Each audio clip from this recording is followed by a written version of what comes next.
Have you ever wondered how a simple rain shower can turn into a destructive force that causes billions of dollars in damages each year? This is the unseen threat of flooding, a global issue that wreaks havoc across the world, disrupting lives and destroying properties. It's not just the immediate damage that's devastating.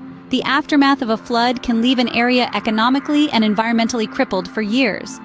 From the loss of livelihoods due to submerged farms and businesses, to the destruction of homes, schools, and infrastructure, the ripple effects of a flood are far-reaching and long-lasting. And it's not just man-made structures that suffer. Floods also cause significant environmental damage, destroying habitats, contaminating water supplies, and leading to the loss of countless species. But how does a gentle rain turn into a terrifying flood? Let's dive into the science behind it. To understand floods, we need to understand the water cycle and the role it plays in the formation of a flood. Now, you might remember the water cycle from your school days, but let's have a quick refresher. It all starts with the sun, which heats up the water in our oceans, rivers, and lakes. This heat causes the water to evaporate and turn into water vapor, which then rises up into the sky. As it cools down, it condenses into tiny droplets, forming clouds. Over time, these droplets combine and become too heavy to float in the air, and that's when we get rainfall. Now, rainfall is usually a good thing. It nourishes the land and fills up our water bodies. But what happens when there's too much of it? That's when we start seeing the early signs of a flood. Excessive rainfall can oversaturate the soil, causing it to become waterlogged. When the ground can't absorb any more water, it starts to flow over the surface, gathering speed and volume as it moves downhill due to gravity. Geography and topography also play a significant role in flooding. Areas with steep slopes can experience flash floods due to rapid runoff, while low-lying areas are prone to flooding from rising river levels or sea surges. But nature isn't the only culprit here.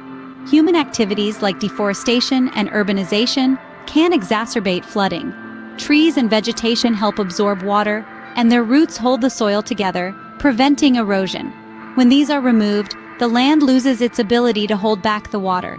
Similarly, the concrete and asphalt of urban areas don't allow the water to seep into the ground, increasing runoff and the risk of flooding. So, we know how floods occur, but what happens when they hit a populated area? The aftermath is not a pretty sight. Floods are more than just water covering land. They carry a slew of problems in their wake. The immediate effects are clear and heartbreaking. Infrastructure crumbles as the torrential waters sweep through, leaving buildings, roads, and bridges in ruins. Lives are lost, and those who survive are often left with nothing but the clothes on their backs. But the devastation doesn't end there. When the waters recede, they often leave behind a breeding ground for disease.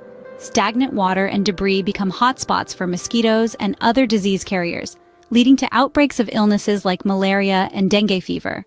In the long run, these health crises can be just as lethal as the flood itself.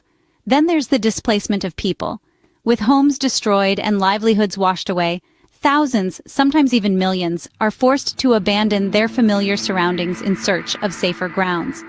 This displacement often leads to overcrowded refugee camps, further exacerbating the spread of diseases. And let's not forget about the economic impact. The cost of rebuilding what's been lost and recovering from the disaster is astronomical. It's not just about replacing what was there before, but also improving infrastructure to withstand future floods.